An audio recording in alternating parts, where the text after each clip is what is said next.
Hello, hello. We'll just give it a few more minutes as people are arriving. Welcome to a Black History Month conversation with the innovative leaders of the MedTech Color members and collaborative community. My name is Katrina Holland, and I am the Executive Director of MedTech Color. I'm wearing a cream turtleneck, and my pronouns are she, her, and hers.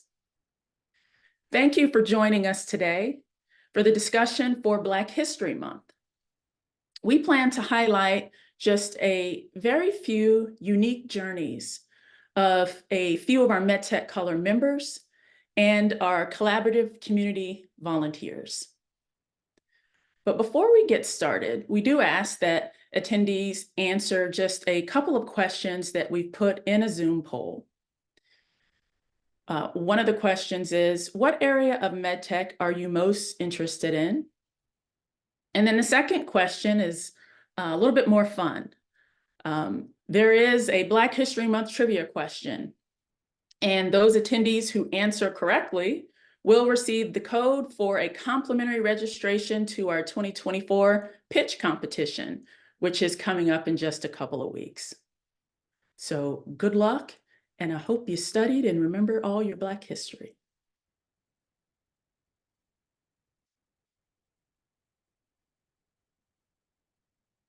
Based on research published in 2021, AdvaMed has reported that, unfortunately, there are only about 3% of people of color in leadership roles in the MedTech space. MedTech Color supports the advancement of people of color in MedTech to help change those numbers. While our aim is to diversify the C-suite and leadership and executive positions, we are supportive of all MedTech professionals throughout their professional journey. And one of the ways that MedTech Color is helping to advance this goal is to convene our collaborative community. Our collaborative community is a forum, and it's a forum where MedTech professionals and other stakeholders can propose real solutions for minority health issues in medical device product development and in clinical research. We're developing strategies, resources, best practices, and encouraging thought leadership to both increase awareness and to mitigate the impacts that the lack of diverse perspectives in MedTech has. So if you're interested in joining the collaborative community or in joining MedTech Color, we look forward to your participation. Just a couple of notes before we get started. We do have a team of staff who are behind the scenes who are going to be troubleshooting throughout our conversation. They'll be running the technical portion of the program. They'll be monitoring questions and troubleshooting any issues that you may have. In the chat, we have put instructions and an information guide if you have any issues during the conversation. So please feel free to refer to the instructions while the conversation is going on. And finally, we will have an opportunity for participants to ask questions at the end of the program.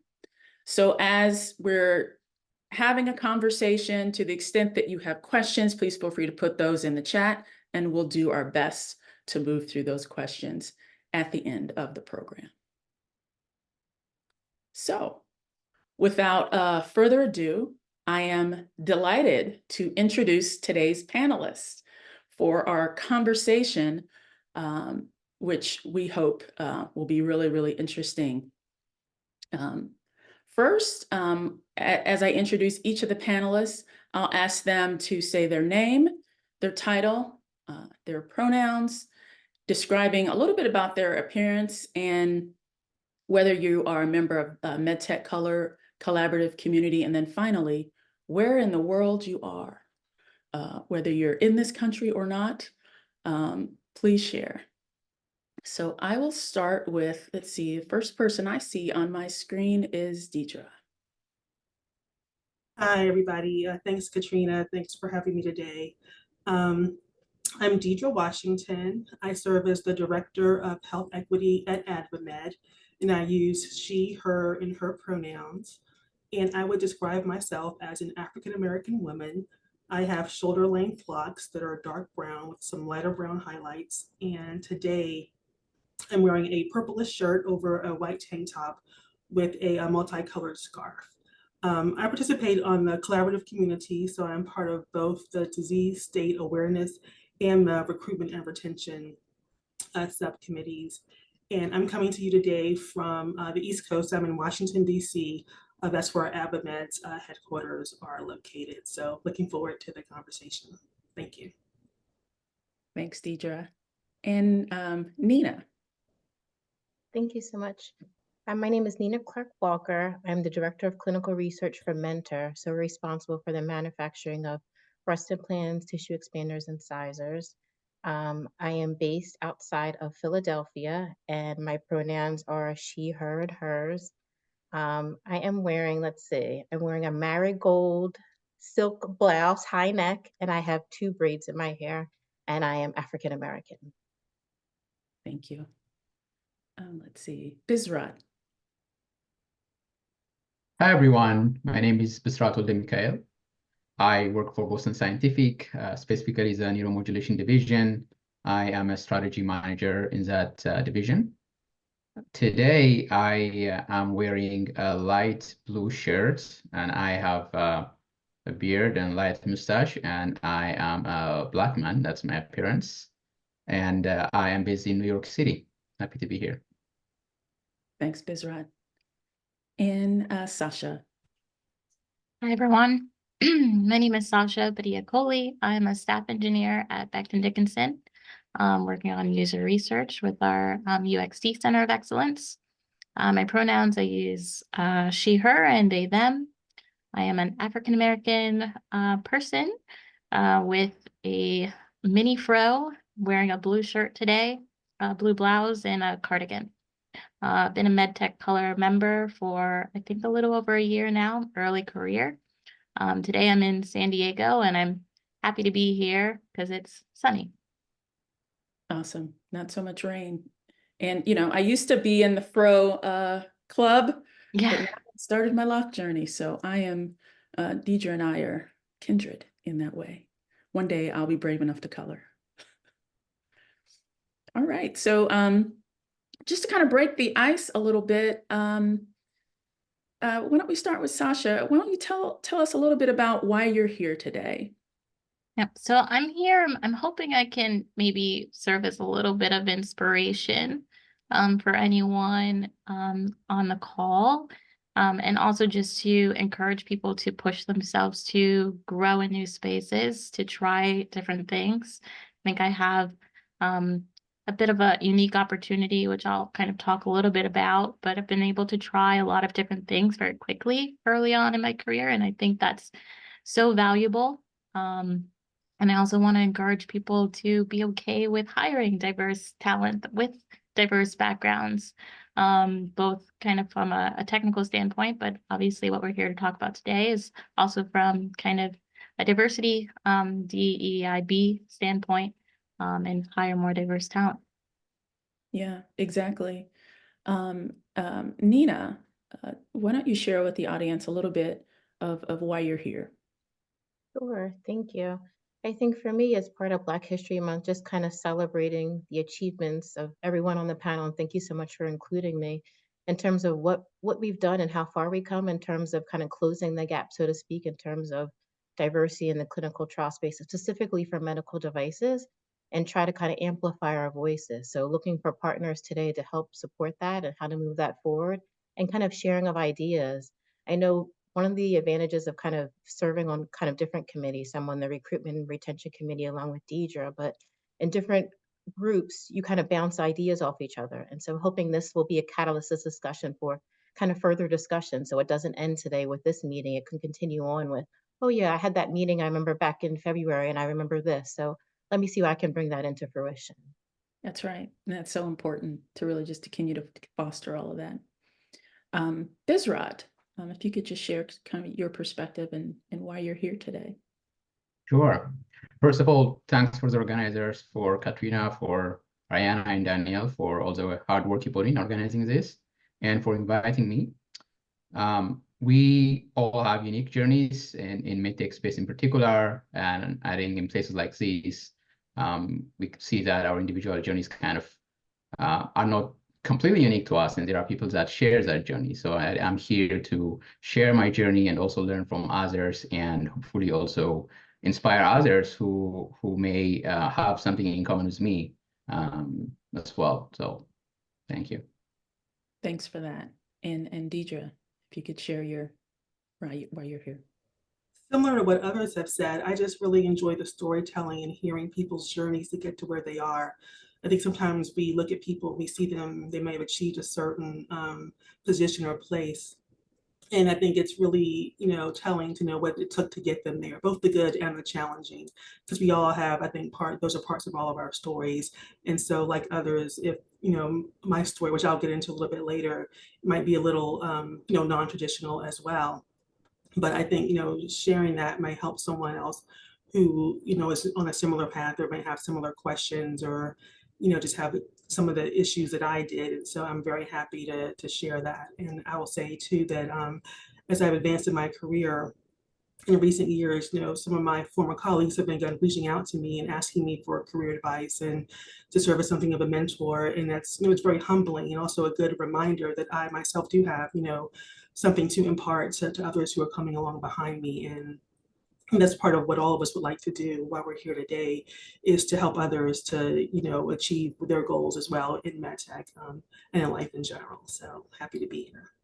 Exactly. And, one of the things that you said, it's as you kind of go through your own journey, you often don't think about the fact that you really have a lot of insight to share because it's your journey. You're in your own space. And so I'm really looking forward to the conversation today. So I'm going to jump right into it with our second kind of little warm-up question. And this one is, so I'm just going to pose this to the general group. So why don't you tell me about, a typical day that you have? How do you organize your day? What does a typical day look like for you? I can start off. I'll just say, no 2 days are alike, right? Sometimes, you come in with the plan and sometimes that plan is, obsolete within a couple of hours. But just one thing that I like to do to organize my day, this is just something about myself. I love lists. I'm a list maker. And so that really helps me to organize my day. It's something that I picked up actually when I was in graduate school. And that's because I was starting to feel somewhat overwhelmed, especially when I got to my dissertation phase. And I was just like, I just looked ahead of me, like, I don't even know where to begin. And so someone gave me some good advice, like just, don't think about it in terms of, the years or the months, even the weeks, like what do you need to accomplish today? And so I was like, okay, that I can handle. So even if it's something as simple as I'm going to write one paragraph or I'm going to read one article, that was something that, at the end of the day, if I did what I said I was going to do, I felt accomplished. And so I like that. And so that's something I've just, that has stayed with me throughout my career. And so every morning or, maybe the night before, I'll make a list of what I want to accomplish. And so that kind of helps keep me on track. And then as I'm going through my daily activities, whether it be, working with members, working with colleagues, attending meetings, I kind of have an idea of where I'm supposed to be. And so that's just something that, personally helps me kind of stay focused when there are 1,000 distractions pulling you in different directions. Totally understand. Anyone else like to share a little bit about how they organize their day or what a typical day may look like for you? I agree with Deidre. No 2 days are exactly the same. I think working in kind of a fast-paced environment, it's always trying to be able to pivot and to be able to kind of anticipate potential challenges and how to work through those. But I think it's always important to have kind of just a moment of calm. Sometimes you don't always get that, but one thing I learned, especially from working remotely for a number of years, is just taking a minute for yourself. So sometimes it's like getting a cup of tea. Sometimes it's going for a walk. Maybe it's just to your mailbox, but just kind of having that kind of just a break from the screen, like give your eyes a rest, give your brain a rest. And sometimes you come back refocused and then you're able to even work even harder to your potential. But I feel like I think when I was younger, it was kind of like go, go, go. And it's still that way now, but just kind of taking that break and taking a step back. And that is important because burnout is very real and very possible. And I think if there's one thing we were able to learn during the pandemic is self-care is so important. So just making that little time for yourself, even if it's just blocking off on your calendar, like this is my like 10 minutes to do X, Y, and Z. I think that's really beneficial in the long run in terms of our mental health. Mm-hmm. Absolutely. Bisrat and Sasha, anything to share on that question? I'm also a list person. So I typically try to start my day with a list. Usually it's evaluating the list before and restructuring what needs to be brought to the top. But I'm also kind of a calendar color coder. So for me, that's how I can make sure I hold myself accountable to kind of what you mentioned, Nina, on having those breaks or having activities that are less draining. So sprinkling in one-on-ones, coffee chats, what have you. But try to structure my day at the beginning. Yeah, I also share what Nina has said. I've been working remotely since COVID, and I work with teams. I'm on the East Coast. I work mostly with teams on the West Coast. So the mornings, I have an opportunity to sort of go through a routine and manage my energy so that I start the day sort of, in my own way with my own cadence, at least the early part of the morning. And that has been really instrumental for me to just stay sane and be more productive throughout the day, as well as just taking random walks between meetings in the afternoon and throughout the day has also been a huge productivity boon for me. Excellent. All right. So let's talk a little bit about your work in MedTech. And I'll start with Deidre. Tell us a little bit about your work in MedTech.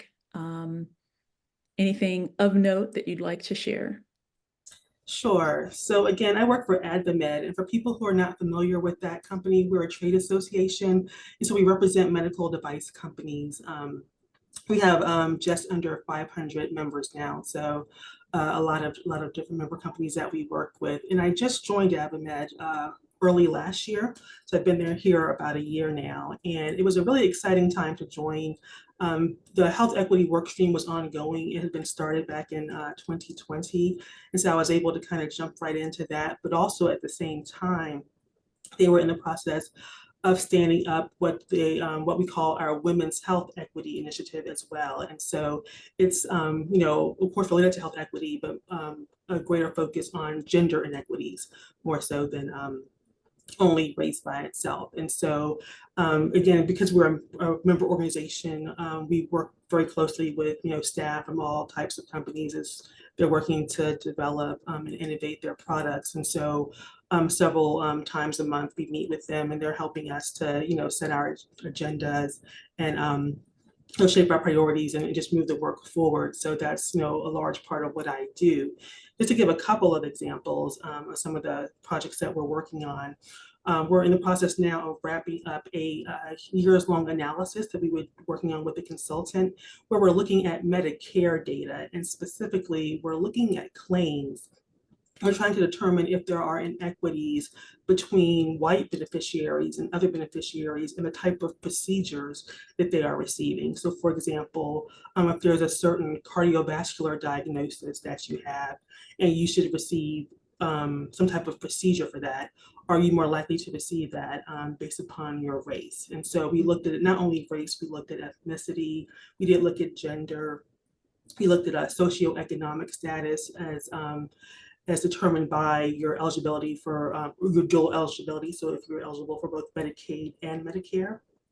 And so the results of that analysis is very detailed. And so I'll just try and be succinct, but as you might suspect, we did see pretty widespread disparities, particularly when it comes to race and socioeconomic status. And so with that information, what we hope to do is, use that as hard evidence as we are having conversations with stakeholders, including CMS, Centers for Medicare and Medicaid Services, and try to just work collaboratively. How can we bring industry and government together and, work on some of the access gaps so we, have hard evidence that are existing and that are, evidence in people's lives when they can't get the care that they need. One more, another project that's more unique to the women's health work stream. As some of you may know, just last year, the White House introduced a new initiative where they're focused on women's health research. It's being led by Dr. Jill Biden. And so they're in the process now of soliciting recommendations from different organizations about some of the things they should focus on. And so we at AdvaMed are working closely with our members to develop some recommendations that we plan to submit to the White House. And so just, it's very, just interesting to talk to the different members and hear what their different priorities are in this space. And one thing just to note, when we say women's health, we don't just mean maternal health or reproductive health, right? We're talking about, all range of conditions. One of our another longstanding initiative that was enacted before I arrived is something where we're working to increase representation of women in cardiovascular device trials, because cardiovascular disease is the #1 killer of women as it is in men. But a lot of people don't know that, and the disease manifests differently in women than it does in men. And so there are gaps there as well. So I'll stop there, but just kind of give you an idea of some of the things that we at AdvaMed, along with our members, are working on in the MedTech space. Thank you. Really, really amazing and impactful work. Thank you so much for sharing that. Nina, if you could tell us a little bit about your work in MedTech. Sure. So I've worked with Johnson & Johnson, specifically in the breast implant space for about 2.5 years now. A lot of my history was on the pharma side, but I did do some MedTech work before. And what I really enjoy about this space is just improving the quality of patients' lives. So basically, I have oversight of our clinical trials. One is for devices that have already been approved by a regulatory authority, and those where we're trying to obtain approval. And to kind of review the scales and the questionnaires for the patients, before receiving the device and after, just seeing the impact over time, or even patient testimonials. I think because it's elective procedure, specifically even for the augmentation, there's kind of this mindset that, oh, it's not really an important surgery, or, it's not a life-changing device, right? You don't need it in order to survive, but it improves the quality of patients' life so much. And just seeing the impact from our teams and what we do that work is very important. And then in lines in the space, specifically with MedTech Color on the recruitment and retention committee, we had the opportunity last year to participate in a health fair for Juneteenth. And we had a chance, Danielle was also attending as well. And we had the opportunity to kind of meet people in the community and get their impressions on clinical research, specifically in the medical device space. So we were handing out questionnaires, they're filling it out, either paper or electronically.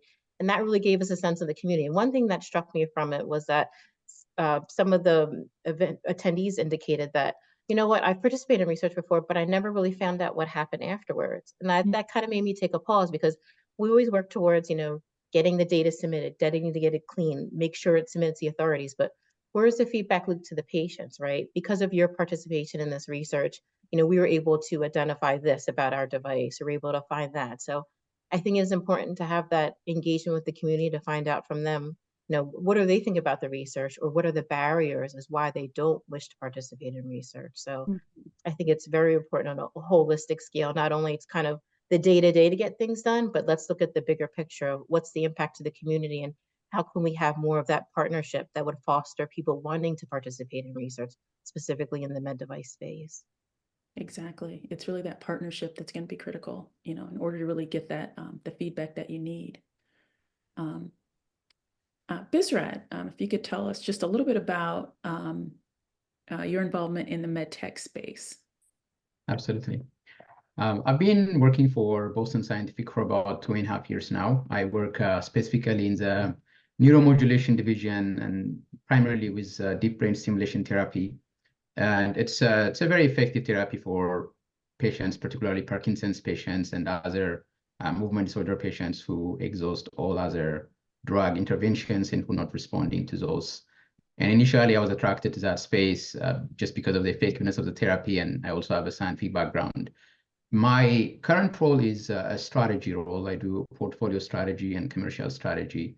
So part of the questions that I try to solve in my role are One, how do we penetrate more of the market? There's still a lot of Parkinson's patients who deserve the therapy, but they don't get it for many reasons. So really increasing the patient flow and having access for more patients to therapy is one question that I work on. Another question is in terms of making the therapy easier to use for physicians, for surgeons, and for neurologists, easier to administer to patients is another important thing that I work on. And beyond these disorders, neurotechnology, neuromodulation has a huge potential benefit for many other neurological diseases. The burden of neurological diseases is only increasing as the population ages and due to several other factors.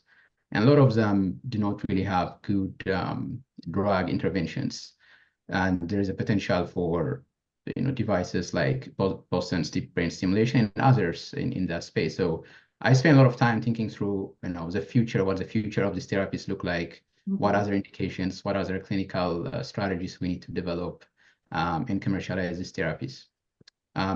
Besides this work in MedTech, I was in healthcare for some time before, but mostly working on biopharma side, again, thinking through research strategies, clinical trial strategies, and commercialization strategies in this space. Thank you. Thank you so much. And then finally, Sasha, give us a little bit of your background in MedTech. Sure. So I joined Becton Dickinson back in 2021, so a little over 2.5 years now, as part of one of our R&D rotational programs, so the Technology Leadership Development Program. And so I feel very fortunate to be part of such a unique experience, but also one that I'm just surrounded by and sanely talented people all the time who continue to inspire me. But I started out in project management on the East Coast with our headquarters there. And now I'm in San Diego working remotely. But like I mentioned earlier, working with our user experience group. So what's been really fascinating for me as I kind of navigate my early career is finding a love for user research and the importance of, especially in MedTech and medical device spaces, designing and developing products that are both needed in solving a problem, but that really make a difference to the end user and is designed in a way that makes their lives easier. And so I'm excited that I get to work in those kinds of spaces on my day-to-day. Well, that's what I would call a passion-focused project. And let's stay on that for a little bit because I do understand that you are the chair of BD's career development group. So can you tell us a little bit about your involvement there and any insights that you can share? Sure, yeah. So BD has associate resource groups. We have a number of them, but they're associate-led and driven with kind of an executive sponsor to champion for those groups. And so for African Americans at BD, AABD, I'm a co-chair for one of our committees on career development, professional development, and I've done that for the past 2.5 years. So pretty much as soon as I joined BD, I got involved with this associate resource group and others. And I saw a gap and a need, and I decided to kind of stretch into the role. And so, right now our focus is really on mentorship and improving networking within the company. BD is extremely large, over 70,000, I think, associates when I first joined. And how do we tap into kind of our network within AABD, our Black talent, and really just get to build community, but also build network to enable stretch opportunities and conversations and collaborations that we might not have run into on our day-to-day because we're a part of those groups. And so working on kind of formal mentorship programs and career development workshops to provide additional resources for our Black associates to understand how do I go about thinking about a planning my career development, and what does that look like, and what does that look like in the context of my current day-to-day role. And so providing those resources, I think, is very important, especially for underrepresented talent who may not have been exposed to some of those resources before. And I mean, and as you know, it's just critically needed. So I mean, it's really great that BD has that support group, and that you are part of it. Want to move and talk a little bit to Deidre, because she had a little bit of a non-traditional path to where she is today, and her exposure to understanding health disparities started really early. So if you could tell us a little bit about your journey and how all that came to pass. Sure. Yeah, I definitely took the scenic route to end up in MedTech. So just to be brief about my going way back to undergrad. So my undergraduate degree is in biology because I wanted to be a marine biologist. That was my original career aspiration. That fell by the wayside by the time I graduated. So at that point, I was going to be either an environmental scientist, an urban or regional planner, or a forensic scientist. And so I actually went to grad school. I started a program in environmental science, which I did not complete. And so I was like, hey, let me pause, take a step, and try and get some more focus. So about 5 years later, I entered a PhD program for pharmaceutical sciences. And so I had kind of been working for a while in a pharmaceutical consulting company and decided that was what I wanted to do. And so I started my graduate work at the University of North Carolina at Chapel Hill. And as people who are familiar with that school know, they have an outstanding school of public health. And so I ended up taking a lot of electives in that school as well. And so that's where I was kind of first exposed to the whole concept of health disparities and health equity, on a as its own field of study. And I was like, I think this is what I want to do. And so just because of some logistical reasons, I actually remained where I was. And so I graduated with my PhD in pharmaceutical sciences. I was able to kind of incorporate that health disparities component into my dissertation. And so I was able to, kind of tailor my research in a way.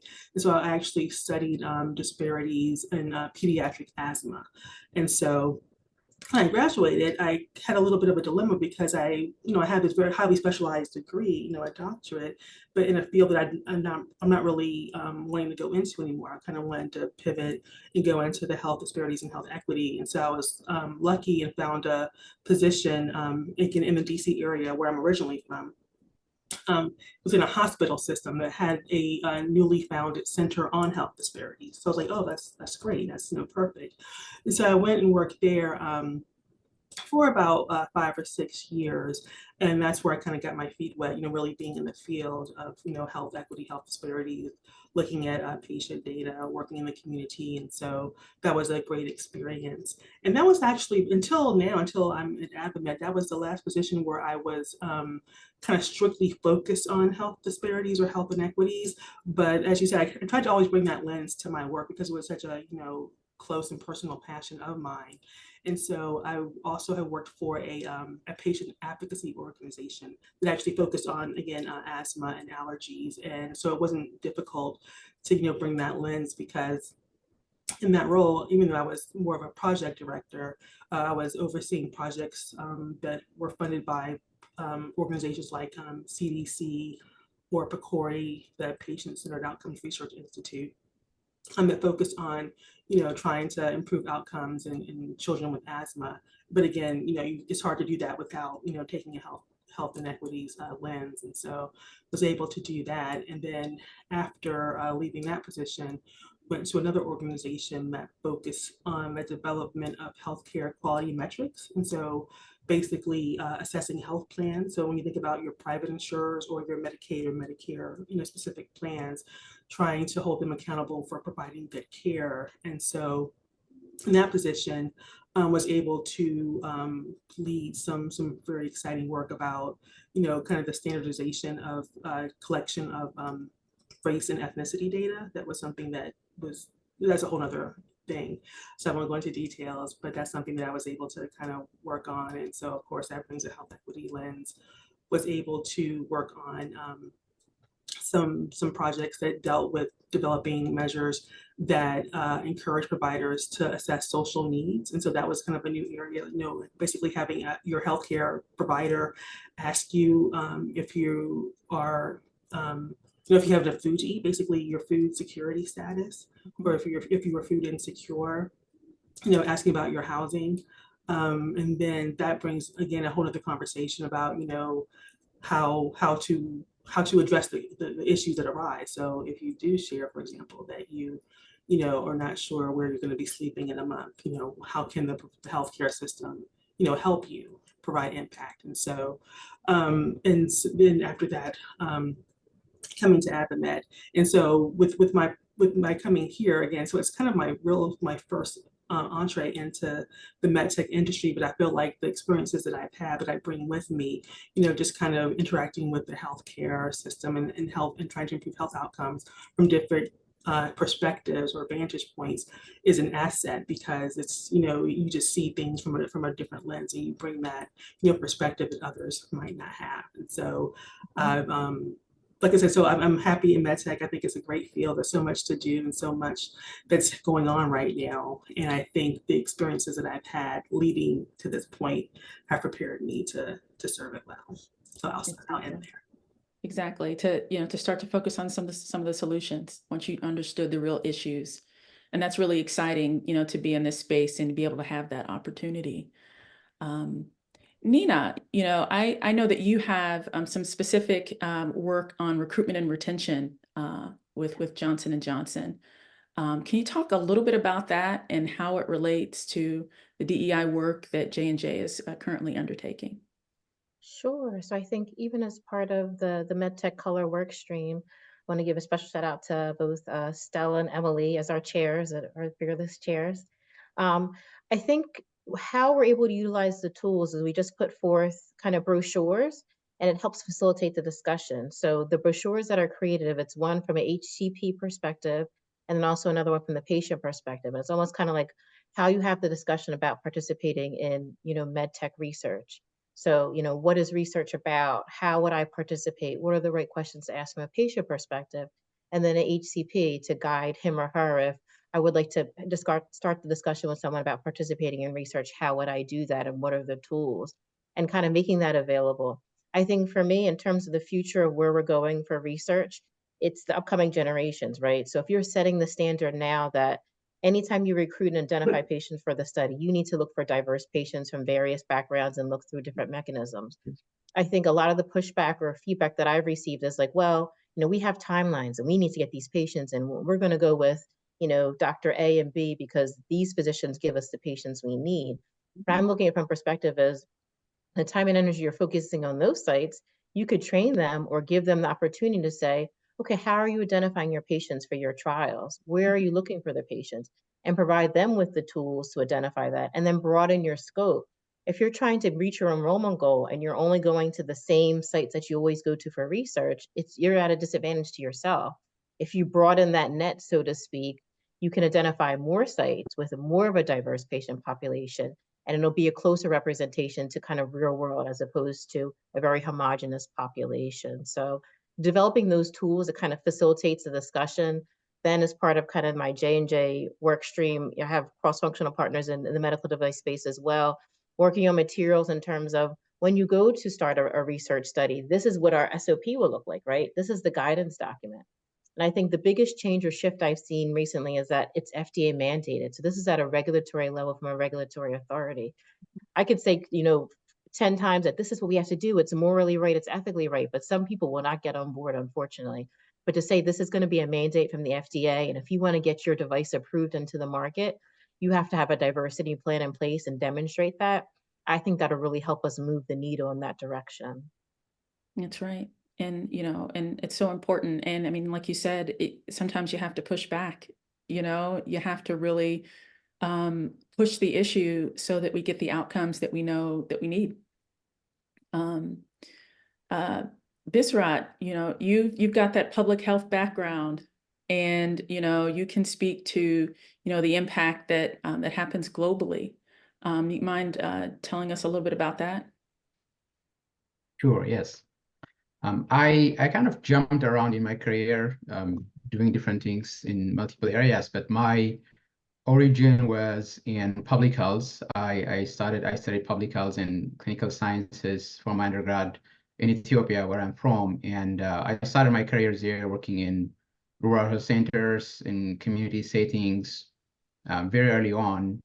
And that sort of showed me really the power of community level intervention and some of the challenges that exist at a global scale in impacting healthcare. I think one of the things that I learned was, for many health problems, not just in developing countries, but anywhere in the world, like proper public health interventions, prevention goes a long way in impacting the outcome versus just treatment. And that was the first thing that I learned working in those rural health centers in public health. And the second thing was that access is really critical. Sometimes it's even more critical than just innovation and just doing science. And if you look at some of the top killers in the global south, like in Africa, for example, a lot of them are infectious diseases that just can't be treated. The solution is there somewhere, the drugs are there somewhere, but there's just access issue for many reasons. And even in the US, I think most of the disparities that we talk about has to do with access and proper care. So it really showed me that it's not only innovation that matters, but also providing that access. And it also kind of shaped my own career journey. After my public health stint, I went into science and I did a PhD in neuroscience, and I really loved doing science and discovery. But it was a bit challenging to connect the dots between what I was doing and the impact that it would have in society at large. I was working on a very, very molecular, very scientific, very kind of discovery stage work. And it's because of that, I guess, initial seed I had in my mind about, impacting people at a larger scale that I decided to go to the translational side, to the actual commercial side, where I'd say a lot of obstacles exist in terms of making medicines and devices available to a larger population. I'm touching upon that a little bit in my current work, but I'm really passionate about really expanding access, particularly globally. MedTech is an area where it's even more challenging than devices in my experience. Just the price point of some of these implantable devices, where for example, just make it, excludes a large percentage of the population of the world from accessing those devices. And there's a lot of patent issues, for example, which prevent manufacturing of devices and other therapies in developing countries, which, for example, we saw that during COVID with COVID drugs, and the same is true in various aspects of devices. So there are these challenges in the space, which I think takes some time to resolve. But I really am a firm believer that with just proper access for therapies and drugs and medicines that we have today, we can solve a huge chunk of problem, both in the US and globally. Mm-hmm. I totally agree with that. It's going to take all of us working from different parts of the ecosystem to really make an impact. I'm going to switch gears a little bit here and do some questions focused on career stage. So the first question are for my advanced careers. Now you're given advice, okay? So what opportunity in your career made the biggest impact on your advancement? So think about that question, and if there's any opportunity in your career that you think made the biggest impact on you advancing, what would that be?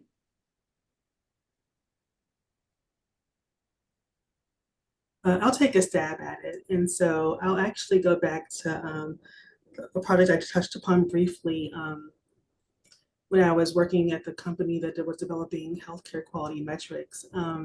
I was there in 2020 when there was, all of a sudden, because of the COVID pandemic and other reasons, there was a big push to, show that you were focused on health equity and DEI and all of that.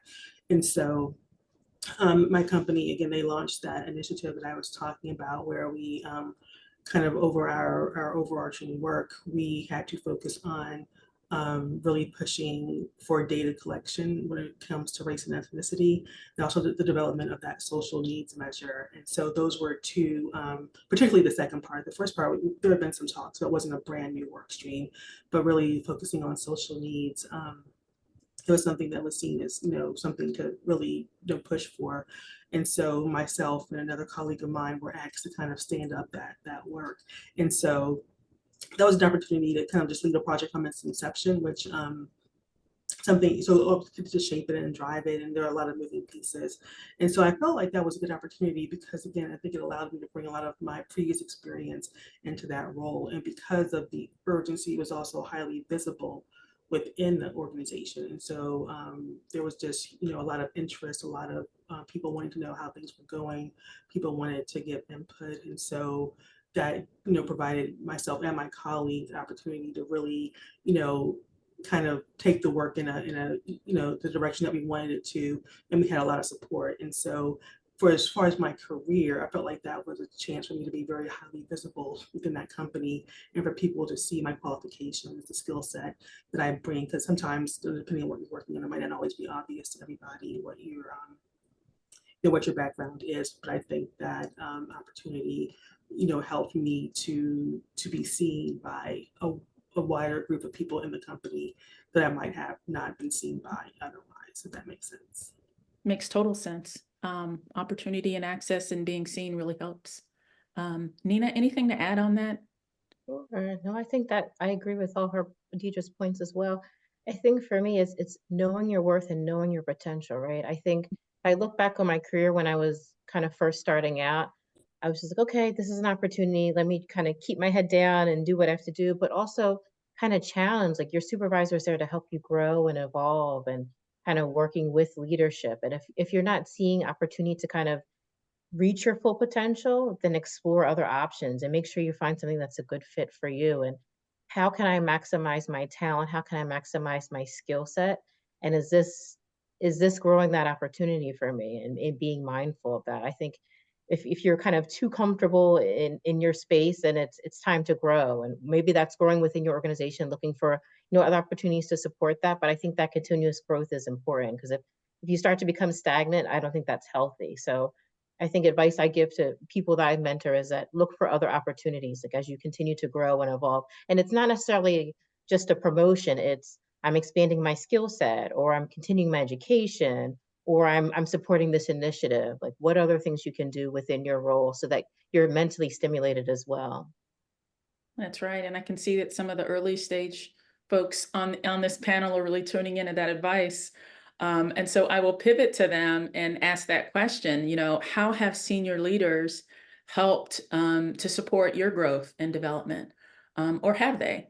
And, have you been in a position where that's happened? Have you had to advocate for yourself? If you could talk a little bit about that experience.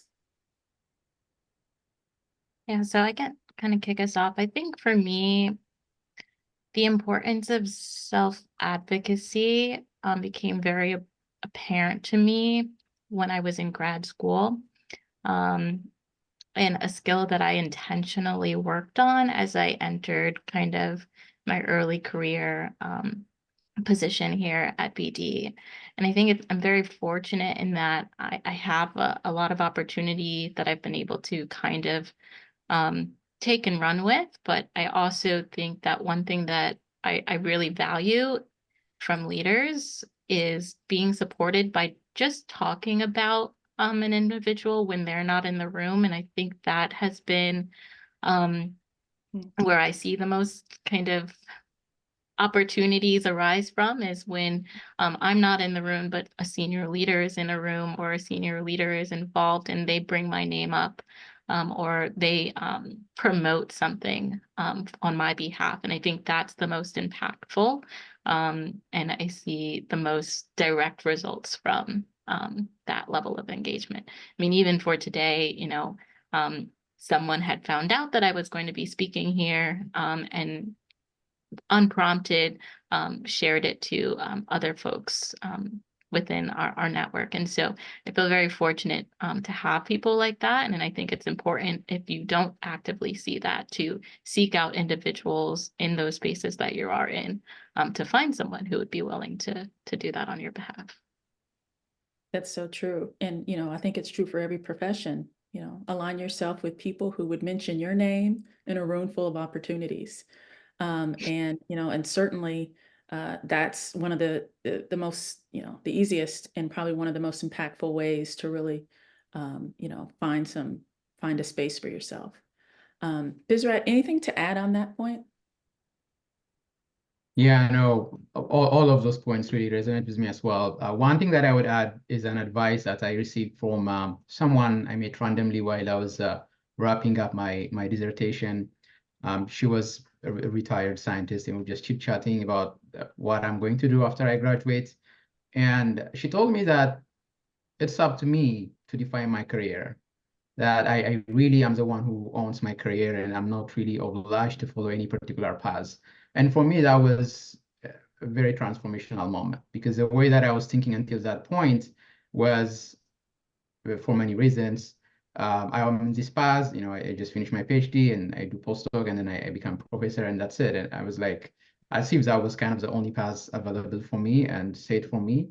But I really thought about that piece of advice, and it gave me some freedom to think that the education that I had, the experiences that I had, were just, tools that I can apply in so many different ways in the world, and not really I didn't really need to follow a particular path, particular line of progression. And that led to so many opportunities down the line that led me to go to, for example, from academia to business, where I had no idea about business before. And I'm in that line of work now. Yeah, that really resonated with me.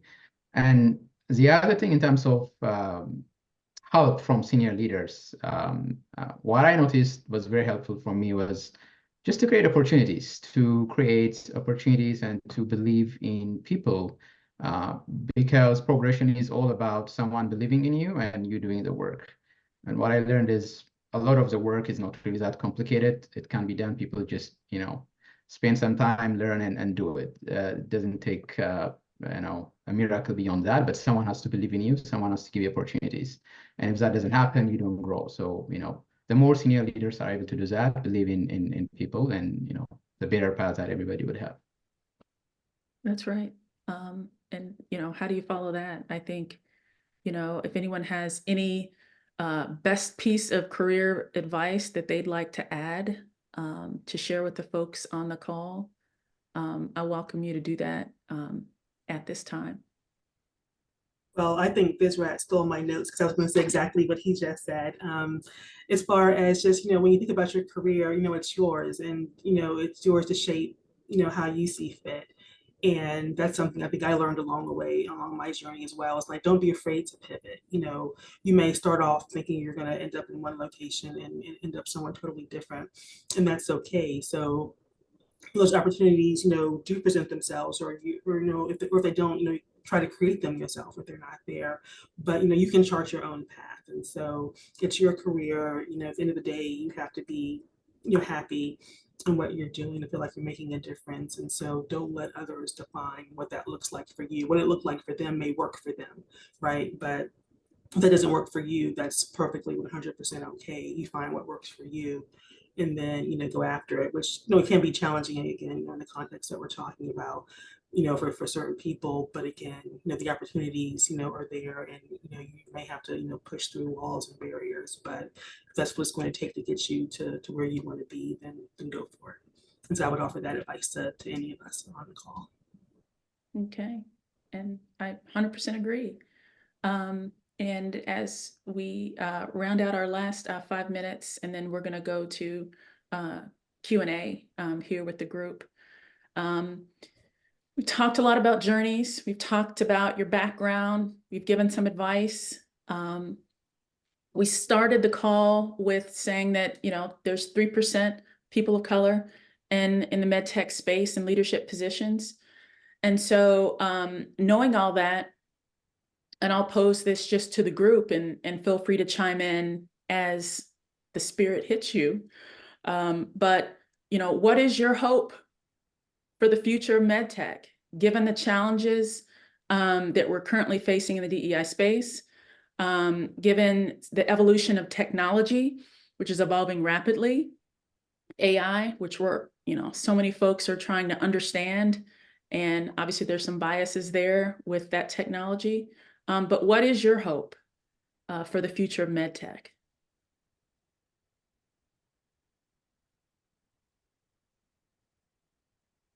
Loaded question.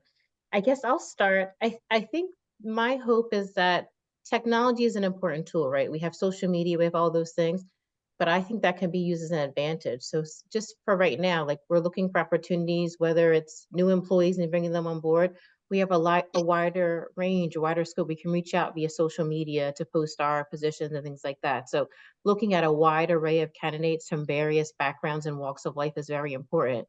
So having social media now allows us to do that, and all the tools and online, LinkedIn, all the different resources for a broader in terms of finding those to work in the medtech space. I think it's a lot in terms for me, looking from the clinical side, it's just creating that awareness and amplifying the voices so that when we go to health fairs, I know in some of the meetings discussions we've had is that for clinical research, they'll reach out to barbershops or they'll go to hair salons and things like that to say, this is what's happening. There's a health fair coming up. There's a study coming up. Would you like to participate? And I think it's developing that trust because there's so many things that have happened in the evolution of clinical research, especially for those of African-American descent where there's a lack of trust. Does this doctor want what's best for me in that? So it's closing that gap and creating that relationship of trust. And then from there, we can see kind of having patients that participate in a trial reflect our kind of actual population in a real world dynamic. So I think the future is positive, but it's a collaboration and it's a partnership. So it's people from all walks of life and all backgrounds saying, this is important, and how can we help promote that? And just to Sasha's point, like amplifying, if there's a post about, this, let me share it on my LinkedIn page, or let me share it on my social media. Let me know about this health fair that's in my area and how could I participate? And really having that community engagement, I think that's kind of key for success. Thank you. Anyone else have any wisdom to share about your hope for the future of MedTech as it relates to DEIB?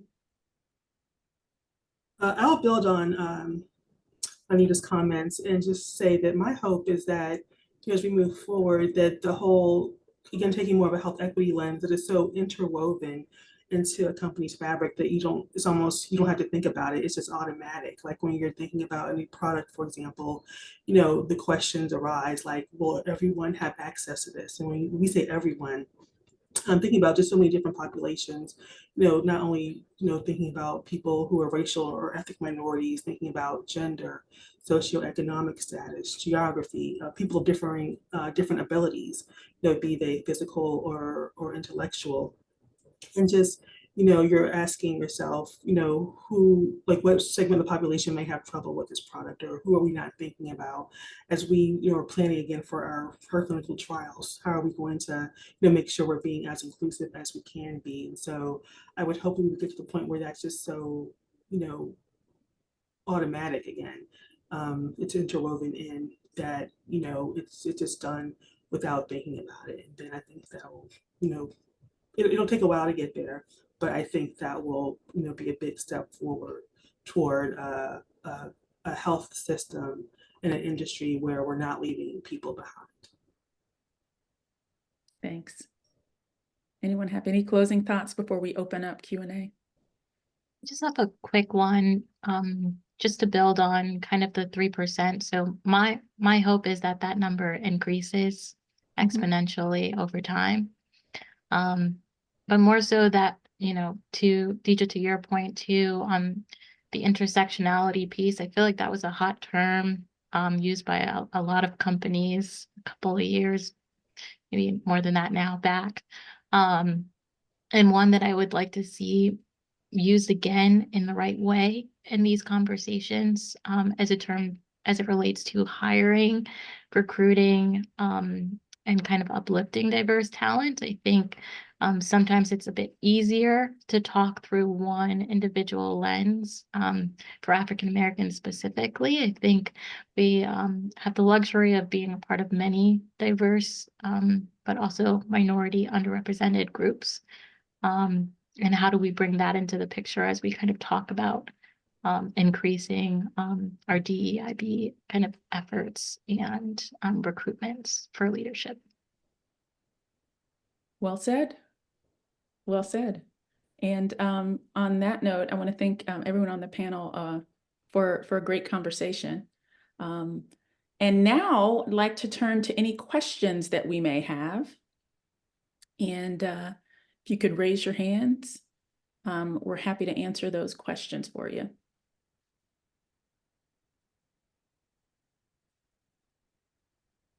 All right, looks like we have a question from Vanessa Pollard.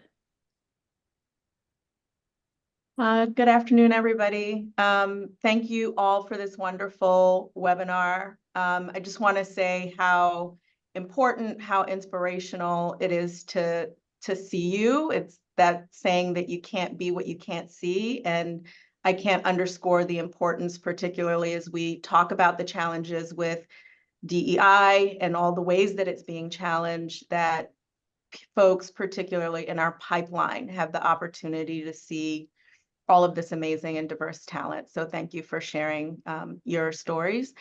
I had the pleasure of working with many of you in the collaborative community, but I'd love to know what your views are on what MedTech Color as an organization can be doing or should be doing to advance any of the initiatives that you discussed today, or alternatively, kind of what's your why for this organization?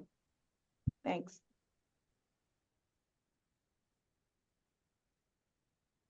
Right. Anyone want to start with what's your why for the organization?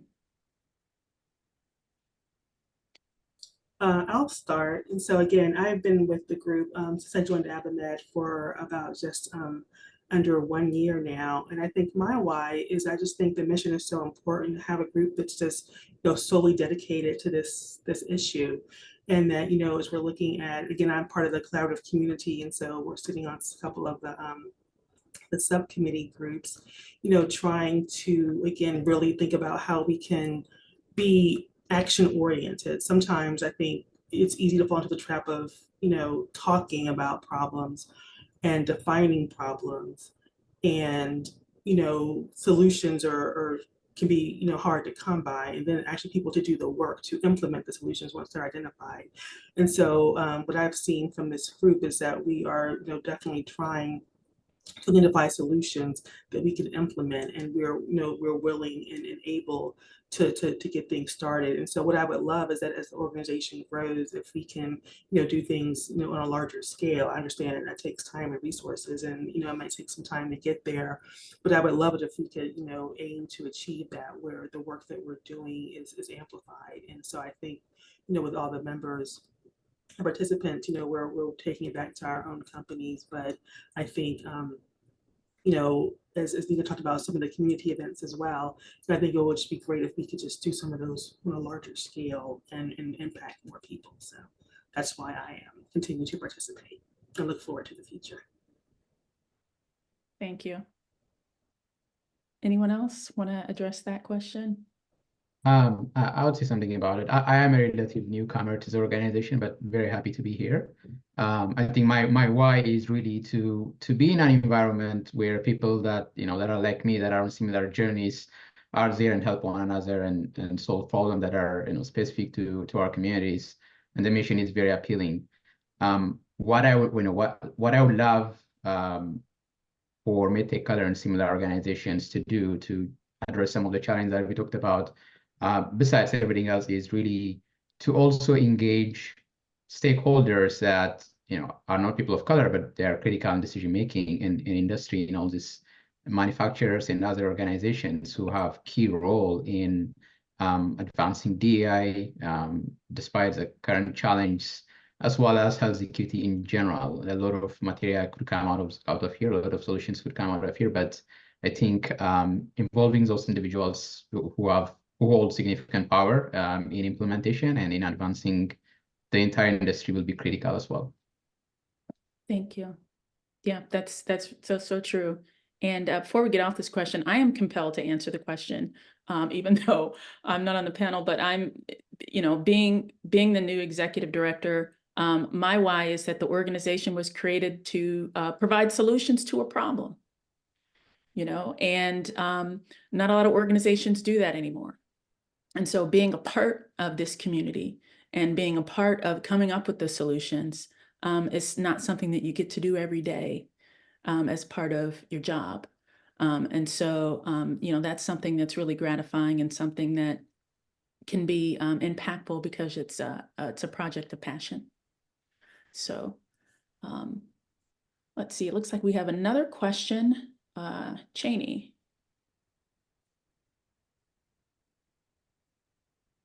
Hi, everyone.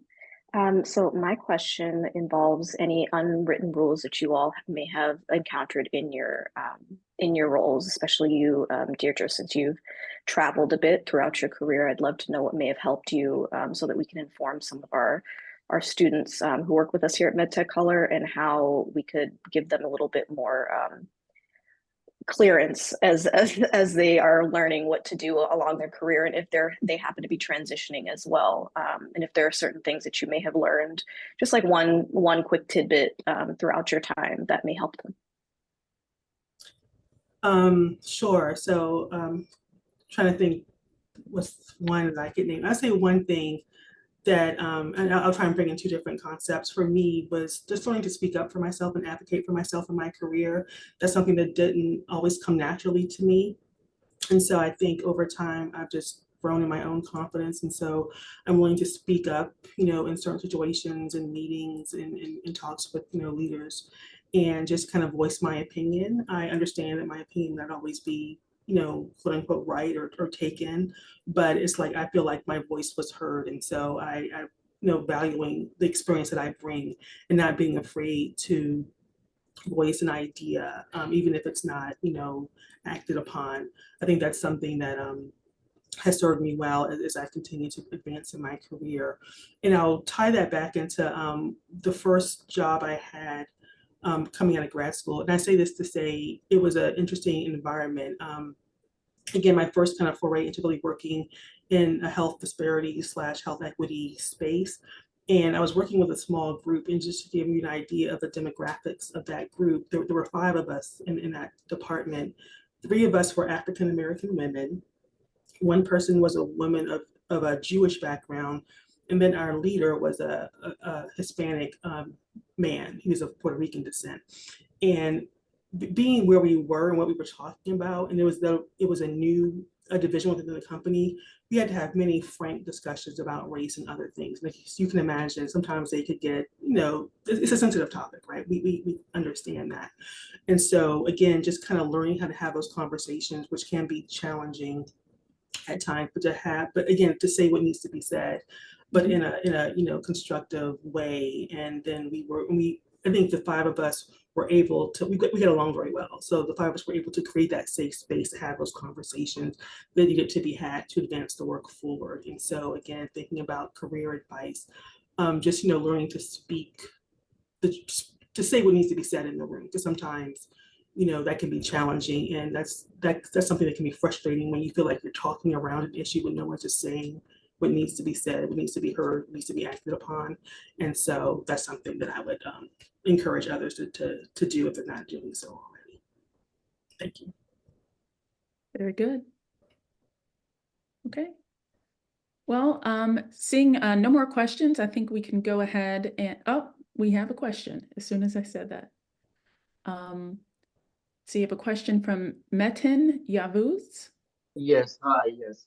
Yeah, I'm on with Johnson & Johnson, and thanks for organizing this.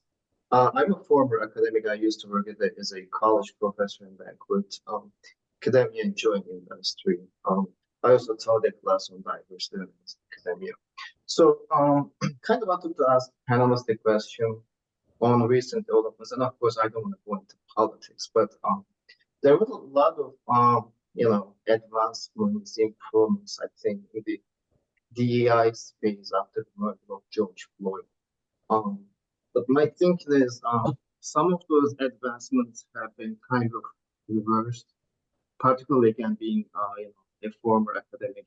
I live in Texas, and like the DEI offices in Texas public universities has been closed.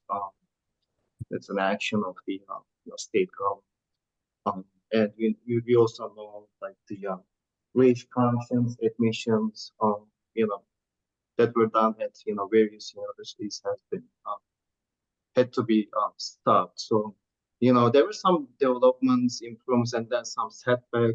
I'm a little bit worried, that this may lead to again some challenges in minority students to get admitted to colleges, and maybe it may also have impact in MedTech. What do the panelists think about that? Like, are they worried, concerned, or they're hopeful?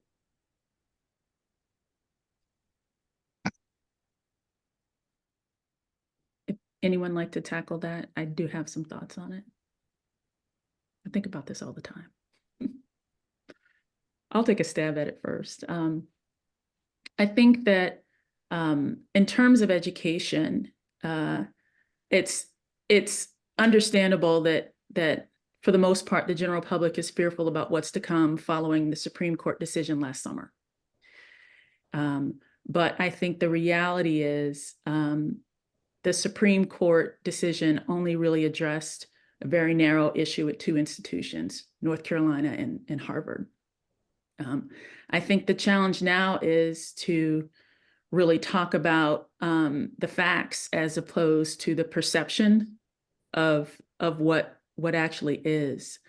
One of the things that that MedTech Color is supporting is really building the funnel and giving access to opportunities to diversify that pool. And diversification of the pool is something that is required based on data, right? Based on outcomes and, based on the need that exists.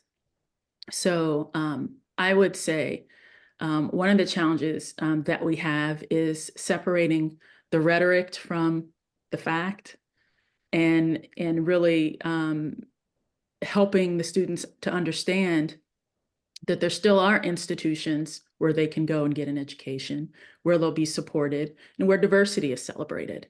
And the other piece is I would encourage folks who haven't to actually read the decision, because the decision is very specific on what it does and doesn't cover, but the media coverage is not as specific. So I would just kind of put that out there.